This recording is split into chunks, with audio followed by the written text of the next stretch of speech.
The Newsday continues here on One News Now. I'm Sean Yao.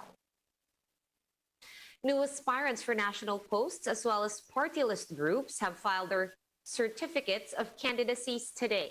To give us the latest, we have Maricel Halili joining us live from Pasay City for updates. Maset, who are these new aspirants that showed up today?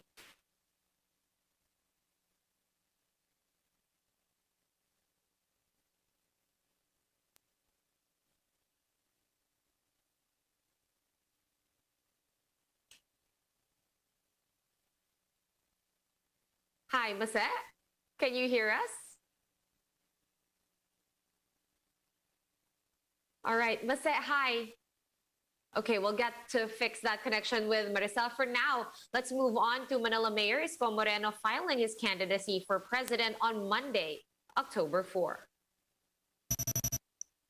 Moreno has decided to file a COC during the feast day of St. Francis of Assisi, whom he was named after. Moreno, along with his running mate, Dr. Ong, will file their respective COCs before 12 noon tomorrow. And in an unexpected move, Senator Bongo filed his candidacy for vice president on Saturday. But the question has now turned to who his running mate could be. President Duterte is seemingly endorsing a daughter and aide tandem. JC Cosico with that story. President Rodrigo Duterte and his longtime aide Senator Bongo arrived at the Sofitel Hotel in Pasay City. However, it wasn't Duterte filing a COC for vice president. Instead, Go will be running for the position. I am here to take on the challenge as the PDP's vice presidential candidate. Go said, should he be elected VP, he will not be a spare tire and will be continuing the programs under the Duterte administration, such as the anti-drug campaign and the Build, Build, Build program. I will be a working vice president na gagawin ang lahat ng aking makakaya para makapagsilbi po sa inyong lahat. Hindi ako magiging spare tire o reserba lamang. Duterte explained he will no longer be running because public sentiment on his earlier decision is clear.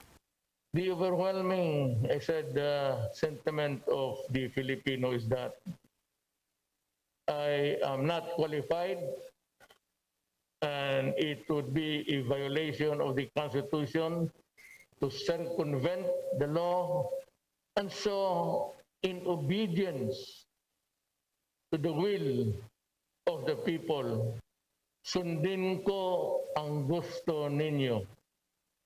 And today, I announce my retirement from politics.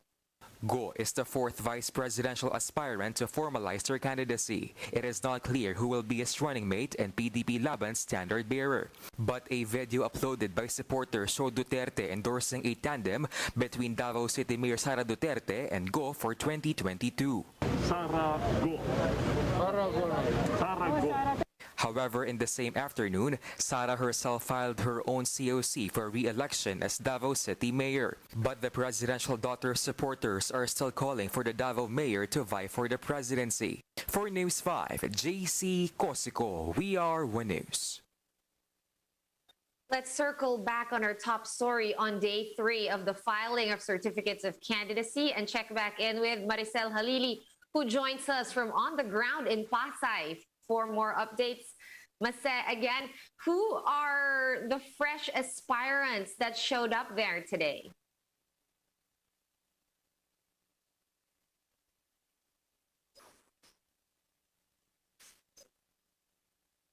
All right, I'm not sure. Hi, Sean. It's already 1 o'clock this afternoon. Hi. It's already 1 o'clock this afternoon, but so far we have only listed 10 aspirants who have actually filed their certificates of candidacy. Majority of them are seeking for a seat through party list group. So far, the third party list group who have already filed their COC is the Voice Philippines, or the Values Orientation in Classroom Education. Their advocacy is to impose values in the students inside the classroom. Aside from the Voice Philippines, the Manibela Party List Group has also filed their COC. According to their first nominee, Mario Valbuena, their target is to give scholarship to all poor students. Or rather, if they are to give grade to President Duterte, they will only give him 5 out of 10 because, according to Valbuena, they never asked about the situation on transportation in the country. Another senatorial aspirant has already filed his COC. His name is Najar Jinggoy Sally. If you recall, Sean, he is the one who actually tried to file his COC early this morning, but was rejected by the COMELEC because he filled up an incorrect form. But before lunch today, his COC was already accepted by the COMELEC. Now, another Marcos has filed his COC for presidency, but this is not former president or former Senator Bongbong Marcos. It's actually a certain Tiburcio Marcos who filed a COC for presidency through a representative.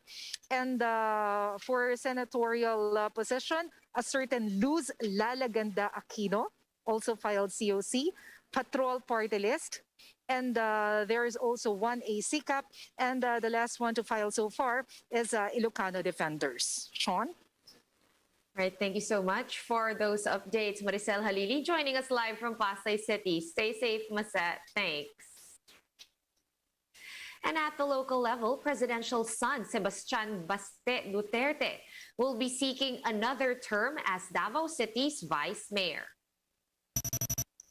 Baste filed his certificate of candidacy at the local COMELEC office this morning. In an interview, the vice mayor of Davao said that there is no way that his sister, Davao City Mayor Sara Duterte, will change her mind and run for president instead. The younger Duterte also said that he wants his father, the president, to finally retire from politics. Let's now take a quick look at today's other top stories. Vice Presidential spokesperson Attorney Barry Gutierrez clarified that Vice President Robredo has not yet accepted Isambayan's nomination as their standard bearer. Gutierrez said it's still early for the Vice President to make any announcements on her election plans despite the ongoing COC filing. Maguindanao Governor by Maria Mangudadatu denies joining Moreno's Aksyon Demokratiko party. Governor Mangudadatu says she is still under the Nacionalista Party and fully supports President Duterte and Senator Bongo. And the Women's March is back in the United States.